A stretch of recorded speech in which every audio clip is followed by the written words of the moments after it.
మార్చి 3న కుల సంఘాల ఆధ్వర్యంలో మంత్రి పొన్నం అభినందన సభను విజయవంతం చేయాలని మహాత్మా జ్యోతిబా పూలే బీసీ సంక్షేమ సంఘం అధ్యక్షులు రాచకొండ సత్యనారాయణరావు పిలుపునిచ్చారు. సోమవారం కరీంనగర్లో మీడియాతో మాట్లాడిన ఆయన అసెంబ్లీలో బీసీ కుల గణన చేపడతామని మంత్రి పొన్నం తీర్మానాన్ని ప్రవేశపెట్టడాన్ని స్వాగతిస్తున్నామన్నారు.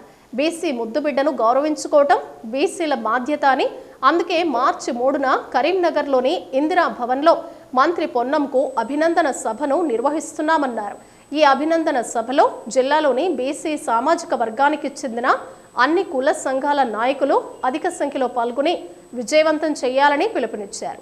అలాగే కరీంనగర్లో పూలే మైదానంలో జ్యోతిబా పూలే దంపతుల విగ్రహాలు కూడా ఏర్పాటు చేయాలని కోరారు.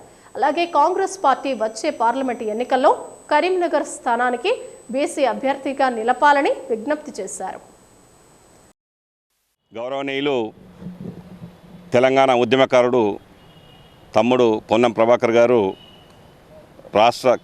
తెలంగాణ రాష్ట్రం సాధించిన సందర్భంలో ఈరోజు మాత్రం న్యాయం జరిగింది. పొన్నం ప్రభాకర్ గారికి గౌరవనీయులు మన రాష్ట్ర ముఖ్యమంత్రి రేవంత్ రెడ్డి గారు పొన్నం ప్రభాకర్ గారిని తన మంత్రివర్గంలో తీసుకొని ఒక ఉద్యమకారుని గుర్తించి మంత్రి పదవి ఇచ్చినందుకు వారికి కూడా ప్రత్యేక ధన్యవాదాలు.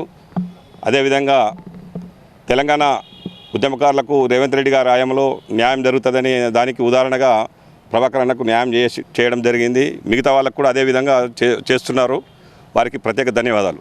అదే ఈరోజు గౌరవనీయులు పొన్నం ప్రభాకర్ గారికి బీసీ కుల సంఘాల ఆధ్వర్యంలో తెలంగాణ రాష్ట్ర మంత్రివర్గంలో మంత్రివర్యులు అయినందుకు బీసీ మంత్రివర్యులు అయినందుకు వారికి కుల సంఘాల ఆధ్వర్యంలో ఘన సన్మానం చేయడానికి 3వ తారీఖు నాడు ఇందిరాభవన్లో ఏర్పాటు చేసినారు. అందరూ పాల్గొనాలి. ఇది మన బిడ్డ కాబట్టి తప్పకుండా అందరూ పెద్ద ఎత్తున హాజరై విజయవంతం చేయాలని విజ్ఞప్తి చేస్తున్నారు.